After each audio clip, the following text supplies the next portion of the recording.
মঙ্গলবার চৈত্র সংক্রান্তির বিকেলে 14 এপ্রিল 2026 রবীন্দ্র সদন সংলগ্ন জীবনানন্দ সভাঘরে সৃজনী সময়ের আয়োজনে কবি সাহিত্যিকদের নিয়ে কথায়, গানে, কবিতায় প্রাক নববর্ষের চমকপ্রদ সাংস্কৃতিক অনুষ্ঠান হয়ে গেল। প্রায় 50 জন কবি সাহিত্যিক অনুষ্ঠানে অংশ নেন। মোমবাতি জ্বালিয়ে অনুষ্ঠানের সূচনা হয়। উপস্থিত ছিলেন মানস মান্না, রবীন চট্টোপাধ্যায়, সিজার রায়, ডাক্তার কল্যাণ কুমার মণ্ডল, বাবুলাল দাস, সুধীর দে, তুষারকান্তি কর, শম্ভুনাথ সিং প্রমুখ।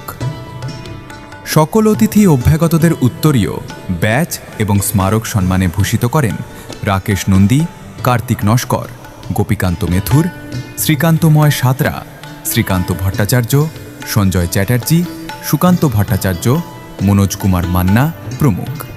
সৃজনীর সাংবাদিকগণ। উদ্বোধনী সঙ্গীত পরিবেশন করেন রবীন্দ্র ভারতীর সঙ্গীত বিভাগের অধ্যক্ষা অনিন্দিতা ঘোষ।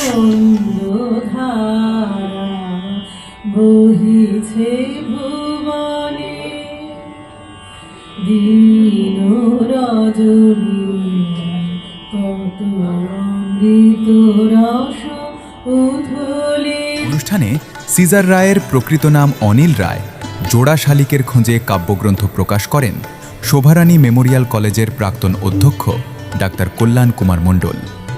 কিঙ্কর রায়, স্বপন নন্দী, সঞ্জিত কুমার মণ্ডল, নরেশ মণ্ডল, অশোক কুমার সামন্ত, জিতেন্দ্রনাথ ঠাকুর, আনন্দময় কর, টুলু গাঙ্গুলি, নন্দিতা হালদার, মিঠু নস্কর, রুনা বসু নস্কর, সঞ্জয় চ্যাটার্জি, রবীন্দ্রনাথ রিত, মিন্টু প্রামাণিক, সৌরভ ঘোষ, অসিত হাজরা প্রমুখ কবি সাহিত্যিকদের কবিতা, ছড়া, গানে জীবনানন্দ সভাঘর মুখরিত হয়ে ওঠে।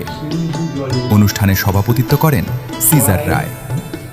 অনুষ্ঠানে কবি স্বপন নন্দী তার রচিত শাহ সৈয়দ গরিবুল্লাহর কবি কৃতি গ্রন্থটি সৃজনীর সম্পাদক মানস মান্নার হাতে তুলে দেন। স্বপনদার লেখা কবি স্মারক পেয়ে আমি সত্যিই ধন্য। সৃজনী সময় ডিজিটাল, সত্য ও সুন্দরের প্রেক্ষাপটে।